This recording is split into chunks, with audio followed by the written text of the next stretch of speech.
एक मामला बीआरटी का मामला है जिसमें परवेज खटक के खिलाफ रेफरेंस लेकर पीपल्स पार्टी जनाब अब पीपल्स पार्टी नैब में पहुंच गई। अंदाजा कर लें आप लोग, और मामले की गूंज जो है कई माह से सुनाई दे रही है और नैब को शायद बहुत पहले नोटिस लेना चाहिए था।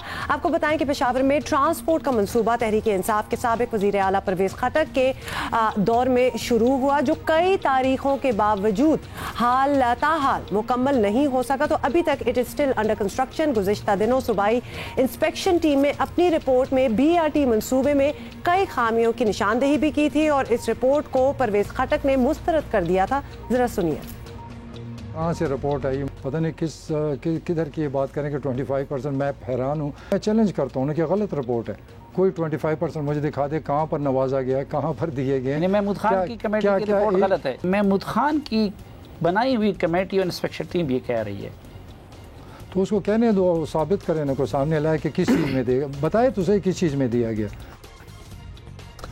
नैब को पीपल्स पार्टी की दरखास्त में बताया गया है कि 2017 में मंसूबा 39 अरब 50 करोड़ की लागत से 6 माह को मुकम्मल करने का दावा किया गया था, लेकिन अब मंसूबे की लागत दुगनी होकर 70 अरब से तजावुज कर गई है। खैबर पख्तूनख्वा हुकूमत ने परवेज खटक के इस मंसूबे में करप्शन की बीआरटी मंसूबे के जरिए मनपसंद अशखास को नवाजा गया है, उनके खिलाफ कार्रवाई की जाए। इसी पर बात कर लेते हैं। पीपल्स पार्टी के रहनुमा फैसल कुंडी साहब ने हमें ज्वाइन किया है। बहुत शुक्रिया फैसल करीम कुंडी साहब। Sir, Pakistan Peoples Party BRT का मामला नैब के पास क्यों लेकर गई है? सबसे पहले तो हमें यही एक्सप्लेन कर दें, आप लोगों का क्या इंटरेस्ट है इसमें?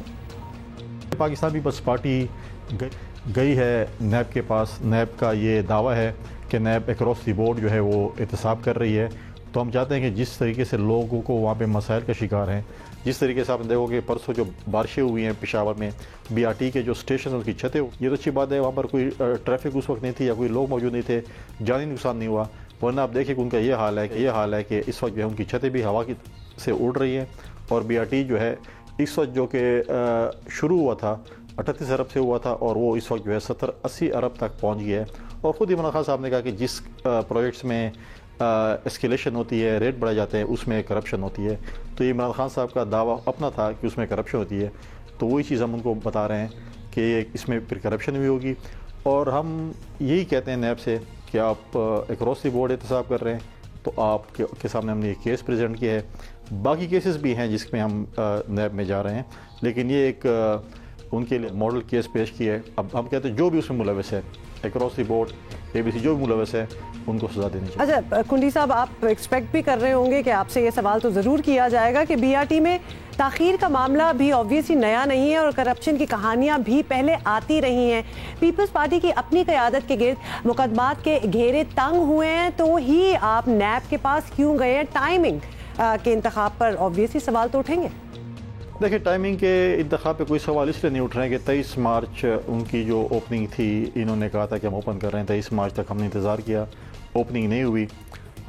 हम उससे मसरूफ़ थे क्योंकि 4 अप्रैल को शहीद ज़ुल्फ़िकार अली भुट्टो साहब की बरसी थी, उससे मसरूफ़ थे। जब वो बरसी से वापस आए तो हमने इसके ऊपर एप्लीकेशन ड्राफ्ट की, कंप्लेंट ड्राफ्ट की और हम गए। चेयरमैन नैब ने हमारे साथ, हमारे एक डेलीगेशन के साथ मुलाकात भी की।